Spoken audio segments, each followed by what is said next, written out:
Salut Internet, comment ça va aujourd'hui? Écoutez, je trouve ça important de temps en temps de parler de sujets légers pour être positif et de bonne humeur. Alors aujourd'hui, on va parler de catastrophes planétaires, de désastres humains, de cataclysmes écologiques. Bonne ambiance. Vous êtes prêts? C'est parti?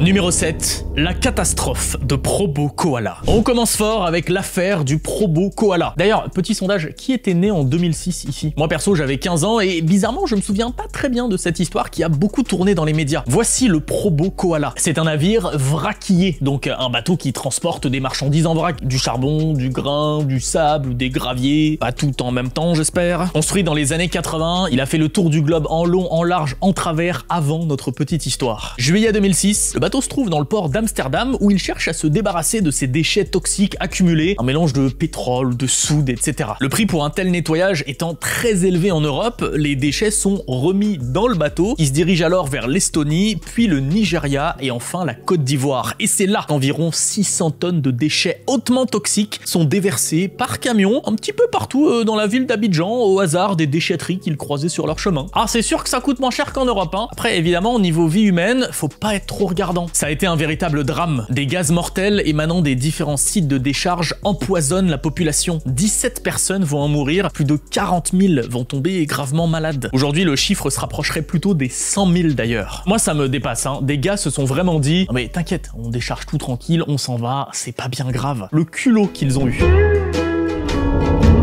Numéro 6, la catastrophe de Nauru. Ah, Nauru, l'exemple même de la catastrophe humaine et écologique, vous trouvez pas? Vous la connaissez maintenant, cette république logée sur une île de 21 km², on en a notamment parlé dans ma vidéo sur les 7 plus petits pays du monde. Mais on n'est pas là pour parler géographie aujourd'hui. 1906, les colons allemands sont bien installés sur Nauru et ont surtout bien repéré les gisements de minerais de phosphate. Phosphate qui est à l'époque une denrée très prisée car utilisée dans les engrais pour l'agriculture. De 1907 à 1989, tout va super bien pour les Nauruans. La demande est forte, l'extraction coûte peu cher, le pays est riche et prospère. Dans les années 70, il a le deuxième plus gros PIB au monde. Et puis, 1990, c'est la dégringolade. Plus tellement de demandes, l'extraction coûte un bras, les gisements sont épuisés, rien n'a été anticipé. Aujourd'hui, le paysage de Nauru est vraiment... c'est une autre planète. Tous ces pitons calcaires sont complètement stériles, avec quelques plantes ici et là. La poussière de phosphate due à l'exploitation a fortement abîmé la ceinture de corail autour de l'île. Toutes les installations abandonnées polluent les sols depuis des décennies maintenant. En 80 ans, on a réussi à extraire des millions de tonnes de phosphate, à l'exporter sur d'autres continents, puis à laisser les terres vides de toute ressource, avec un abandon des infrastructures à la nature. C'est dégradable au bout de combien de millénaires là, ce truc ?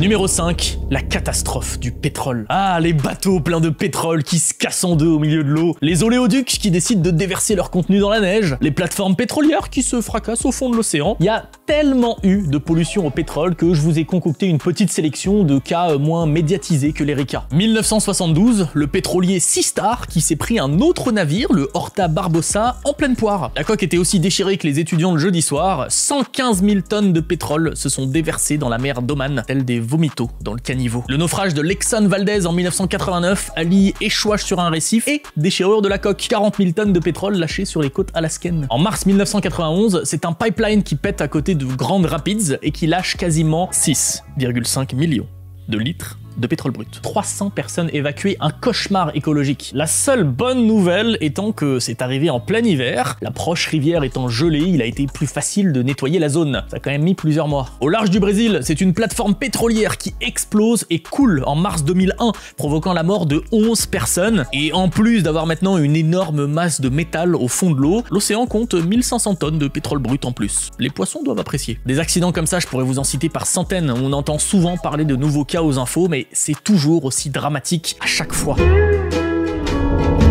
Numéro 4, la catastrophe de Bhopal. Une des pires catastrophes industrielles et écologiques du XXe siècle. Nous sommes le 2 décembre 1984 à Bhopal en Inde. Ville qui existe depuis le XIe siècle, elle en a vu des vertes et des pas mûres, mais là c'est un petit peu la cerise sur le gâteau. Une usine de pesticides qui se trouvait quand même en plein milieu de la ville a, dans la nuit, une légère fuite d'isocyanate de méthyle. Toxique et irritant, ce produit est capricieux. Les employés de l'usine ne sont pas assez formés pour le gérer en toute sécurité, et boum, de petites fuites à explosion. Ce sont 42 tonnes de gaz qui s'échappent dans la ville. Au total, on compte aujourd'hui 3828 morts et plus de 358 000 victimes plus ou moins blessées. Ça commence à faire du monde. Et attention, hein, ne pensez pas que ce genre de truc n'arrive qu'à l'autre bout du monde. En 1976, un nuage d'herbicides toxiques s'échappe d'une usine chimique en Italie et provoque une apnée chlorique chez 193 personnes. Les animaux sont ceux qui en pâtissent le plus, avec 80 000 décès et abattages obligatoires. En Suisse, un train a déraillé en juin 94 dans la gare de Lausanne alors qu'il tirait 3 wagons-citernes remplis de produits chimiques. Heureusement, pas de victimes, mais 3000 personnes évacuées le temps de gérer le truc. En France, rien qu'en 2001, l'usine AZF de Toulouse qui explose et tue 31 personnes. Encore plus récemment, en juillet 2021, l'explosion d'un entrepôt-citerne dans un parc industriel à Leverkusen en Allemagne qui a envoyé un nuage de fumée toxique dans l'air et a tué 7 personnes.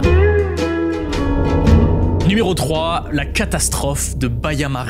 Dans une mine d'or, pour séparer le minerai du reste des impuretés, il existe plusieurs façons. Table à secousse, cyanure, mercure, etc. Si la première est safe, les deux autres sont hautement polluants. Sur les sites miniers, ces déchets toxiques qui se créent sont stockés dans des bassins de décantation, bien isolés de la nature par des digues. Je pense que vous sentez où je veux en venir. Le 30 janvier 2000, en Roumanie, dans les environs de 22 heures, la digue d'un bassin de rétention d'une mine aurifère lâche. 100 000 mètres cubes d'eau contaminée au cyanure se déversent dans les différentes petites rivières et les champs aux alentours. Dites-vous, une piscine olympique, c'est 3750 mètres cubes. Donc là, on parle de l'équivalent de plus de 26 piscines olympiques. Si on reprend nos baignoires de tout à l'heure, on en est à 650 000. Ça fait beaucoup d'eau au cyanure. On estime qu'une centaine de tonnes de cyanure est partie à la conquête du monde. Un petit tour dans le Zazar, passage dans le Lapouche, rencontre avec le Sommech, petit plongeon dans le Tissa, glissade tranquille dans le Danube et terminus en mer Noire. L'eau potable de 2,5 millions de Hongrois est devenue empoisonnée. 80% des poissons des rivières en sont morts. Et la faune sauvage terrestre a aussi été affectée. Je veux dire, un renard qui mange un poisson cyanuré, ça donne un renard mort. Et un humain qui mange un renard qui a mangé un poisson cyanuré, bon, déjà c'est un humain bizarre vraiment qui mange des renards, mais surtout, c'est aussi un humain qui se contamine au cyanure. Bref, Baia Mare, une catastrophe sans nom.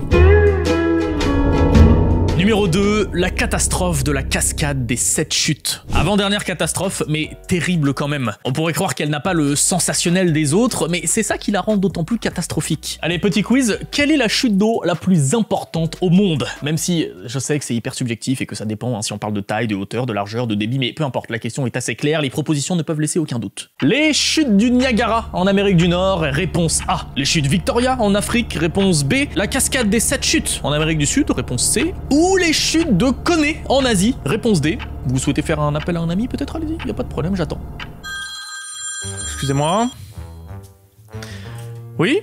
Monsieur Serret, oui, c'est la réponse C, c'est la réponse C. C'est la réponse C, bravo, bravo, c'était bien la réponse C, félicitations. Regardez ces magnifiques chutes. Non, vraiment, regardez bien la photo, parce que vous pourrez jamais les voir en vrai. Il y a presque 50 ans, le Brésil et le Paraguay se mettent d'accord, ils vont construire un barrage ici pour subvenir aux besoins en énergie des deux pays. L'Argentine s'ajoute aussi à la table des négociations pour être sûr que sa panhandle et le reste de ses terres ne se fassent pas inonder au passage. De 75 à 82, 40 000 ouvriers bâtissent le barrage d'Itaipu. Une fois terminé, on ferme les écluses et le réservoir se remplit progressivement. Réservoir qui va donc du barrage à la cascade des 7 chutes qui se retrouve complètement engloutie. Et si vous pensiez que bon, au pire, on pourrait retrouver la cascade une fois le réservoir vidé, si un jour on enlève le barrage, pas du tout. Le gouvernement brésilien a dynamité les roches du coin pour permettre aux bateaux de naviguer sur le lac artificiel. Évidemment, le réservoir recouvre aussi 1500 km² de terre qui était de la forêt ou des cultures, une véritable catastrophe environnementale. Vraiment, je blague souvent dans cette vidéo, mais pour le coup, je suis vraiment très triste de ne pas pouvoir un jour voir cette cascade de mes propres yeux. Heureusement que des vieilles vidéos traînent sur le net. En tout cas, dans la foulée, l'UNESCO s'est manié d'inscrire les chutes d'Iguassou au patrimoine mondial, sinon je sais pas si elles seraient encore là aujourd'hui.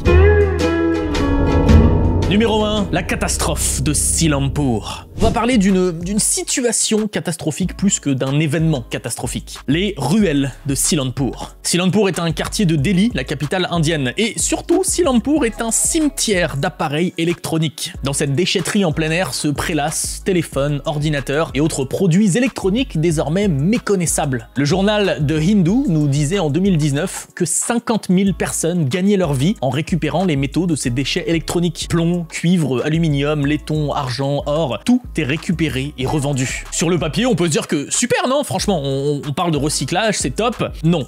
Vraiment, non, c'est pas top. Parce que, par exemple, pour récupérer le plomb dans les batteries, ils prennent les batteries, ils les jettent dans des fours et ils récupèrent le plomb après. Sauf que les vapeurs de plomb, ça sonne pas génial. Vous trouvez que ça sonne génial, vous? Vapeur de plomb? La même technique est appliquée pour le cuivre. Et pour récupérer l'or, par exemple, les cartes mères sont trempées dans de l'acide sulfurique. Les recycleurs se font entre 200 et 1000 roupies par jour. Ça fait, allez, entre 2 et 11 € la journée de travail dans des conditions insalubres et dangereuses pour la santé. Le mercure brûle la peau, le plomb abîme les poumons et le cœur, l'acide chlorhydrique brûle et engendre des malformations fétales, et un mélange de tous ces poisons déclenche en plus des maladies neurologiques. Et on se doute bien que quand c'est pas bon pour nous, c'est pas non plus le top pour la Terre. En 2019, plus de 53,6 millions de tonnes de déchets électroniques ont été jetés dans le monde. 53,6 millions de tonnes. Ça fait 10,7 pyramides de Khéops, 5307 tours Eiffel. Bref, Internet. Je sais que l'écologie, ça fait pas forcément rêver, hein, que les catastrophes humaines, ça fait paniquer, mais surtout, faites du mieux que vous pouvez, autant que vous pouvez. On n'est pas du tout là pour se faire culpabiliser entre nous. Chacun fait comme il peut, donc ne nous jugeons pas les uns les autres, et ensemble, peut-être qu'on aidera à faire un petit pas pour sauver la planète. Abonnez-vous, likez, dites-moi en commentaire quelle catastrophe vous a le plus choqué. Moi, je vous dis évidemment à samedi prochain, 17h17. Salut, Internet.